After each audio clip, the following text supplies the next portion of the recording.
Good evening. Tonight we're going to be talking about international subsidies from a United States perspective as well as from a global perspective. And as always, I'm Kelly Bredesen. So, what we're going to do first, contemplate if the United States should cut its farm subsidies. And as with any good argument, I'm going to look at both sides of the story here. But as you see, as we go through this, I'm going to be an advocate for cutting farm subsidies, and we'll get into the reasoning behind that fairly quickly here. Let's go over the facts. The United States government is paying subsidies to American farmers, and currently, as of 2015-16, it's about 20 billion per year directly to farms in subsidies. This is United States taxpayer money. And to give you an example here, the states where the subsidies are really going on are the farm states, talking about Iowa, Illinois, Texas at 397 million per year, and Iowa tops off at 501 million. It's a tremendous amount of investment into these subsidies. They're limited to $40,000 per person. A couple will get $80,000. And this is kind of going to give you a feeling and an understanding of how much capital is actually being pumped into these subsidies. So why are we paying these farmer subsidies? I have a quote here that we're going to explain. Originally, back in 1996, these payments were meant to kind of wean farmers off those traditional subsidies. When, prices of corn and wheat, soybeans, when they all went, below their average price points, these subsidies were helped to kind of enable the farmers to get off the other subsidies. These direct payments were provided to these farmers no matter what their financial condition was. So if a farmer was doing great, making a lot of money, they were still getting these subsidies from the taxpayers, which doesn't make a lot of sense. I would think it would be on a need basis as far as the subsidies, but they were paid right to the farmers, despite what their condition was. Or the condition their farm was in. So, if you can wrap your head under why these subsidies started, putting good money after bad is kind of what was the thinking when this was set up.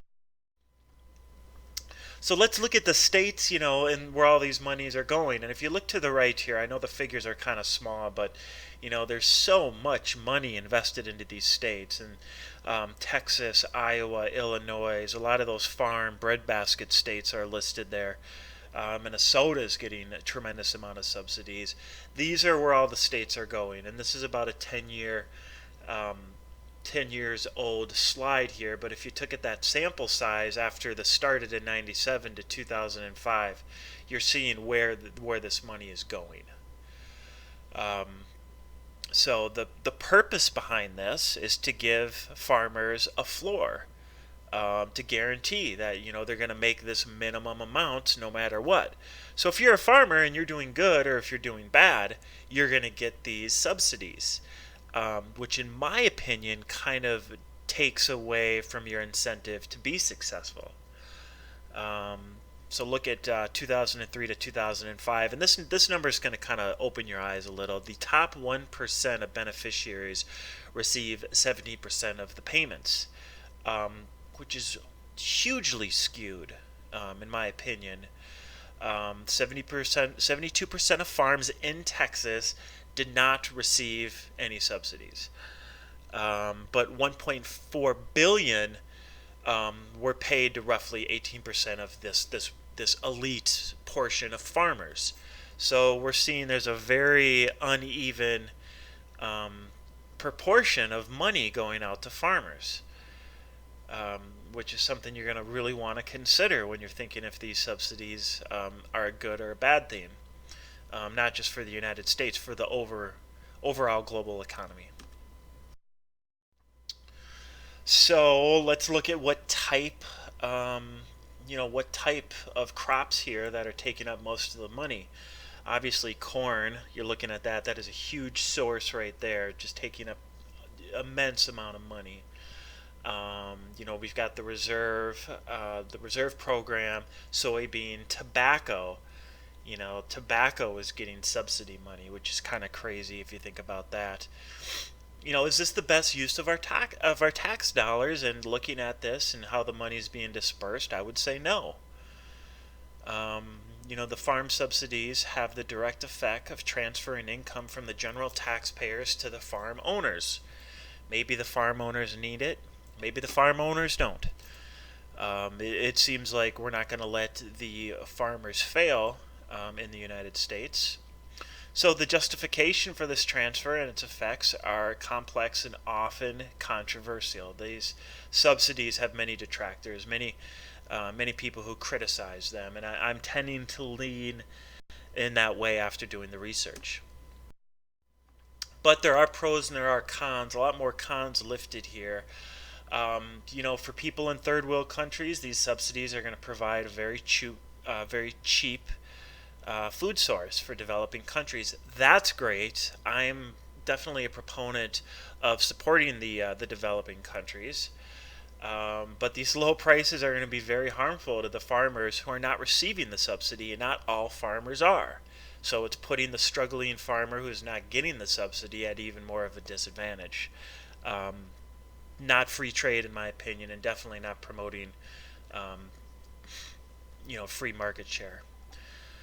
It's always these wealthy countries that are affording the subsidies, the domestic ones, obviously. The critics are going to argue that they promote poverty in developing countries by artificially driving down the prices of the crops on a global scale. That's a huge part of it. Farm subsidies cost poor countries about 50 billion a year in lost agriculture exports. So we're going to argue that it might be helping these developing countries, but really we're costing them billions of dollars every year in lost exports. Not fair, not a good way to promote free trade. A world market with farm subsidies and any other market distortions, as happens today, results in higher food prices, and food prices are continually climbing, as compared to the free market, and that can't sustain itself. And lastly, agricultural subsidies can drive down prices to benefit customers, but it also means that the unsubsidized developing country farmers have a more difficult time competing in the world market. So we're really tipping the scale. The farmers that aren't getting the money in these developing countries are having a much more difficult time competing in the global market. So we're going to look at this image here. I also like to kind of convey the image of what I'm saying here for my visual people. As you see, the U.S. and the Europe and Japan are going to be symbolized with the pitchfork. Of course, we have our people over to the left saying, "End the agriculture subsidies." And if you don't believe in free trade, do ya? Um, Kind of a witty banter on the dispute here of the subsidies. And here are the references of the work cited. And again, I'm Kelly Bredesen, and until next time.